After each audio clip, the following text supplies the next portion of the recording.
Olá, crianças, bom dia!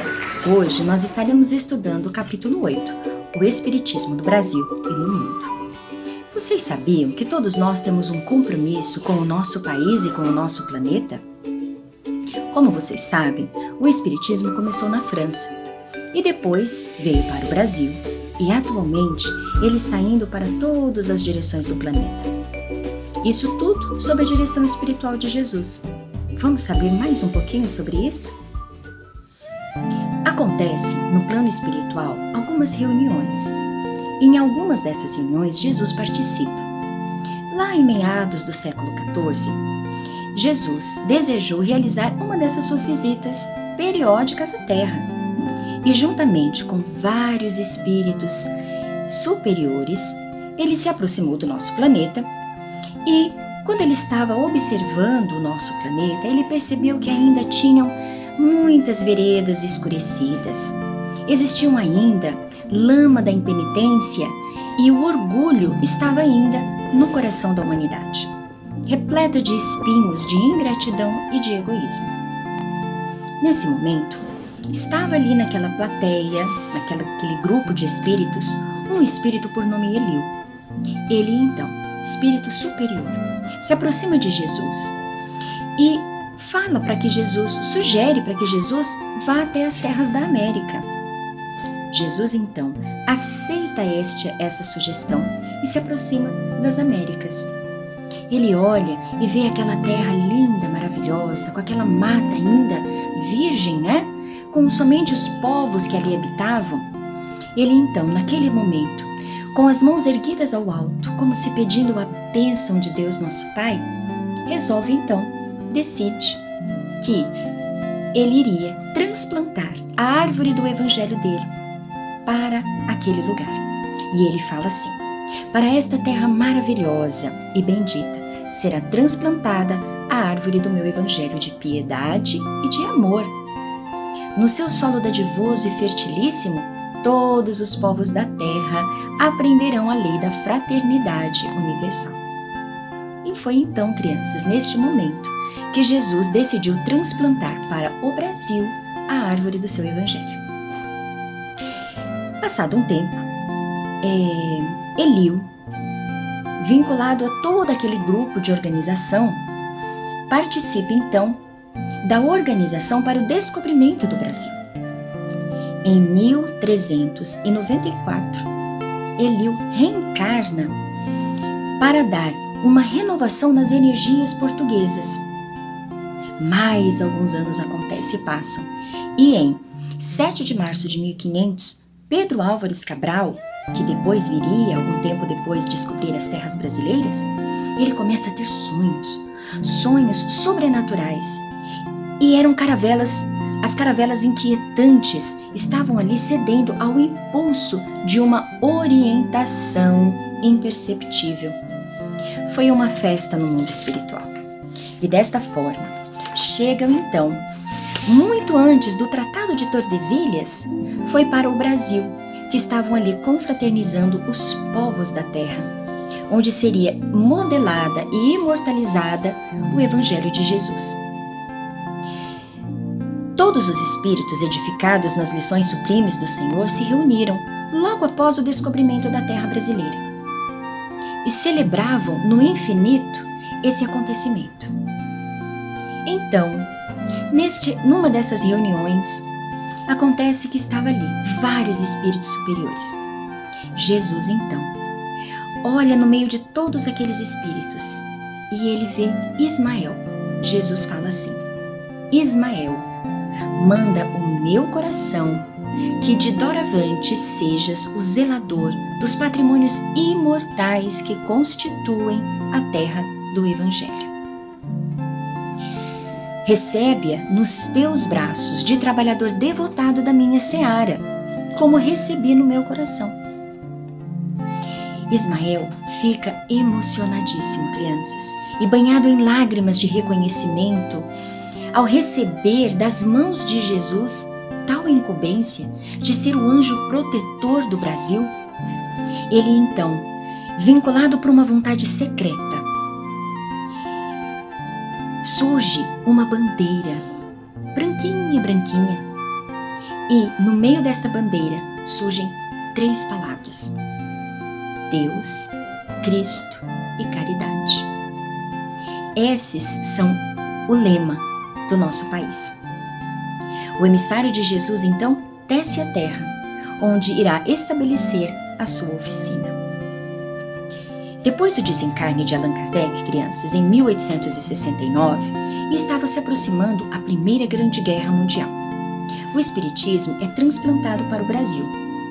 Ismael, que é o anjo protetor do Brasil, passa a coordenar toda a implantação do Espiritismo nas terras brasileiras. E logo após a proclamação da República, ele concentra ainda mais os seus esforços na consolidação desta obra aqui. Ele começa então a inspirar vários espíritos encarnados, vários amigos nossos encarnados, para que eles comecem então a se organizar para, em seguida, juntos fundarem a Federação Espírita Brasileira. Eles então ouvem lá as vozes de Allan Kardec através de um médium chamado Frederico Júnior, que dá todas as orientações e instruções aos espíritas da capital brasileira, chamando-os a atenção para que se dedicassem ao estudo, à caridade e à unificação. Surge aí então Bezerra de Menezes. Bezerra, que já era um trabalhador ativo nos labores da doutrina espírita, ele então sente nas suas orações a necessidade de fazer essa unificação. E aí, juntamente com Elias da Silva, Manuel Fernandes Figueira, Pinheiro Guedes, entre outros de ideal espírita, fundam então no Rio de Janeiro, em 1884, a Federação Espírita Brasileira. Queridos amiguinhos, vamos agora conhecer outros missionários que auxiliaram e ainda auxiliam Ismael nesta tarefa. Vamos começar por Eurípides Barçanufo. Eurípides era dotado de diversas faculdades mediúnicas e ele foi o refúgio para vários aflitos e abandonados da sorte. Curou centenas de pessoas desencarnadas pela ciência da Terra, com o auxílio de espíritos superiores. Ele curou inúmeros obsediados usando o método da corrente magnética para tratamento e fundou também a primeira escola espírita do Brasil, que tinha o nome de Colégio Allan Kardec. Nós também tivemos a nossa querida Alta de Souza. Em sua existência física, Alta de Souza foi a ave cativa, que cantou o seu anseio de liberdade. O seu coração resignado buscou no Cristo o consolo das bem-aventuranças.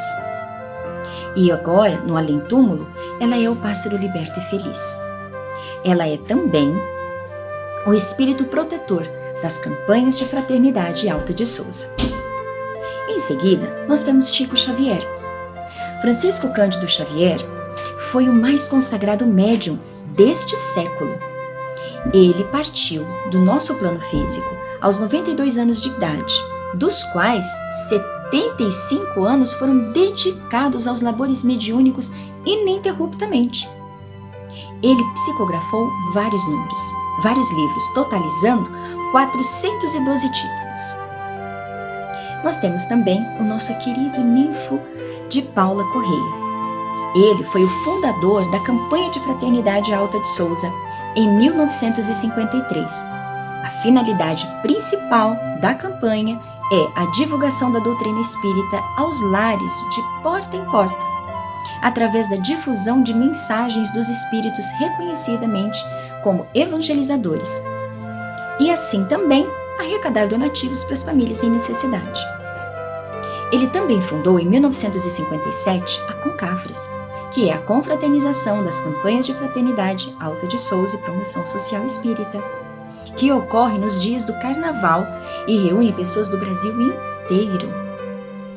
Nós temos também um outro grande cooperador de Ismael, Jerônimo Candinho. Jerônimo Candinho nasceu em Sacramento, Minas Gerais, e ele foi um dos alunos estimados, sabe de quem? Do Dr. Eurípides Barçanufo. E ele também foi um dos fundadores da cidade de Palmelo, em Goiás, onde ele colocou em prática os conhecimentos e as experiências que ele adquiriu lá com o Dr. Eurípides, nas áreas da mediunidade, implantando no Centro Espírita Luz da Verdade em Palmelo a desobsessão coletiva por corrente magnética para atendimento aos doentes mentais e obsidiados. Na área educacional, ele também fundou o Colégio Espírita Eurípides Barçanufo. Um outro grande cooperador de Ismael tem o nome de Hernani Trindade Santana. Hernani Trindade foi um orador fluente, com grandes dotes culturais. Ele agradava a todas as pessoas que o ouviam. Ele foi assessor da presidência da Federação Espírita Brasileira. Ele também foi membro do Conselho Fiscal da FEB e membro efetivo do Conselho Superior da FEB. Ele psicografou vários livros, entre eles nós temos O Universo e Vida, pelo Espírito Irmão Áureo,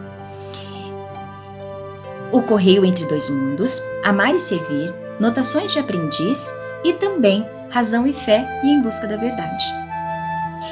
Grande incentivador da juventude, ele foi um importante colaborador da Fundação dos Vínculos Fraternais, que é um encontro espírita realizado anualmente desde 1982 por Casas Espíritas Irmãs. Outra pessoa que também é um grande cooperador de Ismael é Gilson de Mendes Henriques. Ele foi fundador e dirigente do Centro Espírita Fraternidade Allan Kardec, em Taguatinga, Brasília. E ele criou os Vínculos Fraternais, aquele encontro de Casas Espíritas Irmãs que tinha junto Hernani Trindade. Pois é. Ele fundou também o primeiro curso de noções básicas da doutrina espírita e o curso Nosso Lar. Em 1969, ele visitou Jerônimo Candinho, lá na cidade de Palmelo. E lá ele teve contato com aquela experiência da corrente magnética. O que ele fez? Ele trouxe para Brasília o trabalho mediúnico de desobsessão por corrente magnética, que depois foi propagado em vários centros espíritas do nosso país. Para divulgar a doutrina espírita, crianças, todos temos congressos espíritas mundiais, que são congressos promovidos pela Federação Espírita Brasileira. Nós temos também a Concafras Mundial, que, seguindo a metodologia do Brasil, ela reúne a parte prática e a parte teórica, com cursos para crianças, jovens e adultos, em 2 ou mais idiomas. Temos também os Encontros Fraternos Alta de Souza Internacionais, que também, assim como no Brasil, ocorrem ao longo do ano, num final de semana, aliando a prática e a teoria. Devemos, crianças, nos preparar. Somos pequeninas sementes no dia de hoje para o amanhã radioso da eternidade. Sigamos, pois. O dia prossegue, a luta continua e o Cristo imortal, eterno e divino está no leme. Glória a Deus nas alturas e paz para a humanidade. O Espiritismo, crianças, é conhecido fora do Brasil, mas precisa de mais divulgação. Estamos num momento importante de unir os esforços nesta tarefa. Então, crianças, vamos fazer a caridade de divulgar o Espiritismo? Tchau, tchau! Até a próxima aula!